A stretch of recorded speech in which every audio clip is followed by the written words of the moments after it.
जय हिंद दोस्तों, हर एक के मन में ये डाउट रहता है कि मैं पेंशन जाऊं या नहीं जाऊं, मैं जाऊंगा तो मुझे कितना पैसा मिलेगा, कितना बेनिफिट मिलेगा, मैं कलर पेंशन जाऊं या प्रीमेचर जाऊं, यानी मैं जाने के बाद मेरे पेंशन में कब कब बढ़ोतरी होगी, क्या ओआरओपी मिलेगा नहीं मिलेगा। तो दोस्तों एक बिल्कुल कंक्लूजन है, एक वीडियो है कम से कम 4 से 5 मिनट का।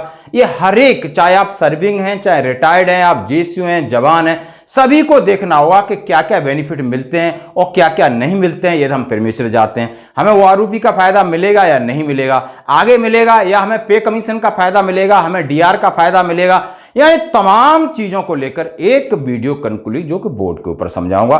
बिल्कुल मेरा सीधा है कि पीएम जो आपका कि कलर सर्विस और प्रीमेचर सर्विस में कौन कौन से बेनिफिट मिलते हैं और किस बेनिफिट में क्या अंतर होता है, कहां फायदा होता है और कहां नुकसान होता है, ताकि हमारे दिमाग में रहे कि ये चीज हमें मिलेगी।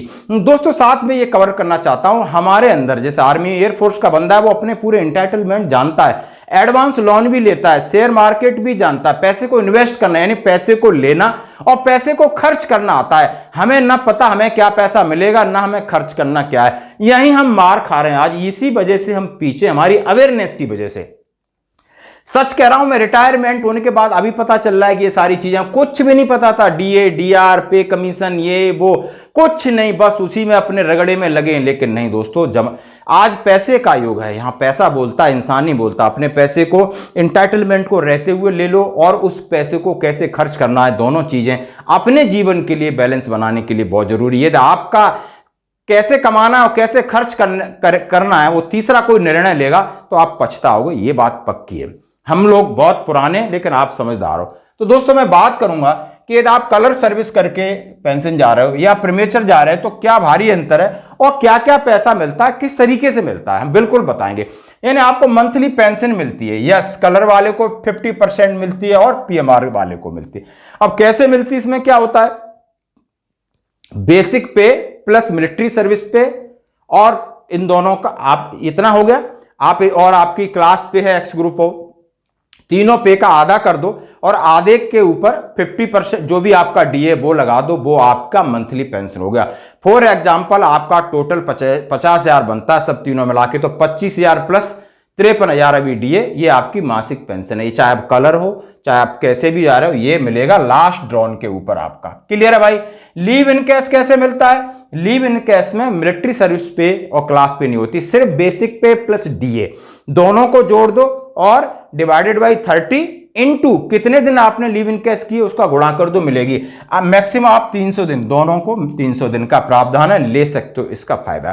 फिर मिलती है आपको ग्रेचुटी, यानी ग्रेचुटी की मिलती है, मैंने लिखा है service plus 5 up to 33 years और सर्विस प्लस 5, यानी आप 25 साल सर्विस किया है, 24 साल किया है तो 29 साल, 29 साल किया है तो आपको 33 साल, 28 किया है तो 33 साल, 32 किया है तो 33 साल, 22 किया है तो 27 साल, यानी 18 किया है तो 23 साल, यानी 5 साल जोड़ दो अप टू 33 ईयर्स। इसमें क्या क्या शामिल होता है, बेसिक पे होती है आपकी, आपका मिलिट्री सर्विस पे होती है और क्लास पे होती है और तीनों का डीए, चारों चीजें जोड़ दो, उसका आधा कर दो और जो वैल्यू आती है उसको, जितनी आपकी सर्विस है उसमें 5 जोड़ के गुणा कर दो, आपकी ग्रेचुटी बन गई। ये लाखों में होती है, तो ये सबके लिए होता है। आप कम्यूटेशन की बात कर रहे हैं, ये आपके ऊपर है। 50% ऑफ बेसिक पेंशन, आपकी जो पेंशन बनी, जैसे मैंने कहा 25,000, 50,000 टोटल थी, तो 12,500 आपके हिसाब से आप कम्यूटेशन ले सकते हो।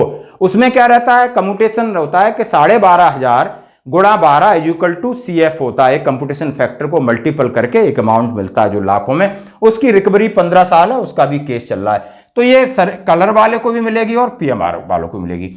AGI एज पर डिडक्शन इंटरेस्ट के साथ मिलेगा, दोनों को मिलेगा। AP फंड आपको जो डिडक्शन और इंटरेस्ट के साथ मिलेगा। अब आती बात DOROP, चलो डीआर की बात करते हैं, यानी ड्रेनेस रिलीफ, रिटायरमेंट के बाद ये डीए से डीआर बन जाता है और ये दोनों को मिलेगा आपका जो भी चीज है, no problem. OROP, yes, life time every 5 years, यानी O1 रैंक 1 पेंशन हर एक 5 साल बाद। यदि आप कलर रैंक की फुल सर्विस करके आए हो तो इसके अंदर हर 5 साल बाद संशोधन होगा आपकी पेंशन का। अब जो प्रीमेचर वाले हैं, लाइफ टाइम एवरी 5 ईयर्स, 30 जून 2014 तक के जितने प्रीमेचर वाले भाई हैं उनको आगे मिलता रहेगा। अभी भी मिला है, OROP 1 में मिला, 2 में मिला, 3 में भी मिलेगा। कब तक?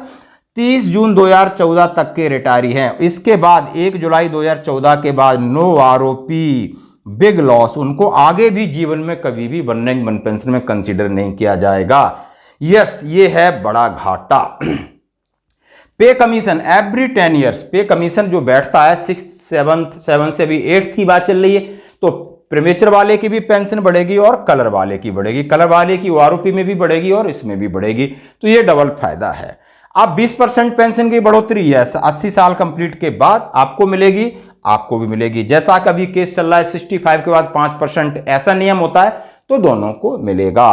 फैमिली पेंशन, यस, जो जिस प्रकार की आपकी फैमिली पेंशन है दोनों को मिलेगी, और आपको ईएसएम का कोटा दोनों को मिलेगा। अब आते हैं वन रैंक वन पेंशन, 1 के बाद, 2 के बाद और 3 के बाद। 1 आपका 1 जुलाई 2024 से प्रभावी था, 30 जून 2014 तक के लोग शामिल किए गए थे, चाहे वो प्रीमेचर हैं, चाहे वो कलर हैं, चाहे वो मेडिकल ग्राउंड।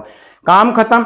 उसके बाद 7/11/2015 को लेटर निकलता है, जो आरोपी 2 1 जुलाई 2019 के बाद थी उसमें प्रीमेचर को शामिल नहीं किया जाता है। कौन से प्रीमेचर? जो 1 जुलाई 2014 के बाद आए थे 30 जून 2019 तक के। अब जो आरोपी 3 30 जून 2024 तक के लोग शामिल किए जाएंगे, उसमें वही 1 जुलाई 2014 के बाद जितने प्रीमेचर आए उनको शामिल नहीं किया। दोस्तों, तो अब किसी का कोई सवाल है इसके ऊपर मेरे व्हाट्सएप पर कमेंट जरूर करना। धन्यवाद।